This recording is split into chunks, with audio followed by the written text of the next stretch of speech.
మనం ఒక్కసారి తొలి మేధావుల యొక్క జీవితాన్ని అవ్యవధానంలో పరిశీలించదలిస్తే మనకున్నటువంటి ఆధారాలు వేదము, వేదాంతము, ఇతిహాసాలు, పురాణాలు.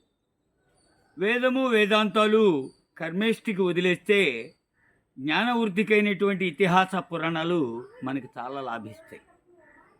వాస్తవానికి ఒక కథ చదివితే అందులో ఒక నీతి ఉంటుంది. మొట్టమొదటి చిన్నపిల్లలకు కథ చెప్పడము, కథని చెప్పడము, పాత్రధారులు తామై ఉన్నట్టు జీవించినట్టు నటింప చేయడము, ఇది విన్యాసం.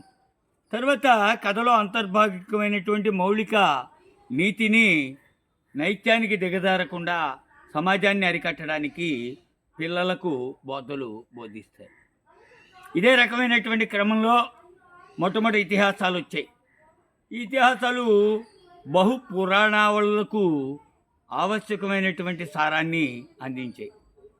మనం క్రమానుగతంగా చూస్తే రామాయణం ఆది కావ్యంగా, వాల్మీకి మౌని ప్రణీతంగా మనందరికీ తెలుసు. తర్వాత కాలాంతర్గతంలో ఒక యుగం మారిన తర్వాత, త్రేతాయుగం నుంచి ద్వాపరానికి వచ్చిన తర్వాత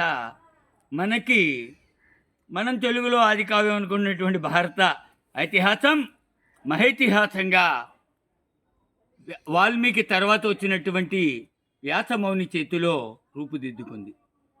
అదే వ్యాసమౌని కేవలం భారతంలో ఆయన జీవన పాత్ర, మానసికమైనటువంటి అశాంతికి లోనై భగవద్లీలా విశేషమైనటువంటి భాగవతాన్ని కూడా రచించాడు. 18 పురాణావళులను రచించాడు. అనేక ఆది సూత్రాలను రచించాడు. మహద్భాగమైనటువంటి ఈ ఆర్గనైజ్డ్ సెక్టార్ అంటాం మనం. అంటే ఈ మునులందరినీ ఒక గణనగా చేసి వారికి విభాగిత న్యాయాలను నేర్పినటువంటి ఆది బోధగా కూడా వ్యాసుడు పేరు పడ్డాడు. మనం ఈ క్రమంలో గనక వరుస కాడితే ఆది కావ్యమైనటువంటి రామాయణాన్ని రానున్న కాలంలో పరిశీలిద్దాం.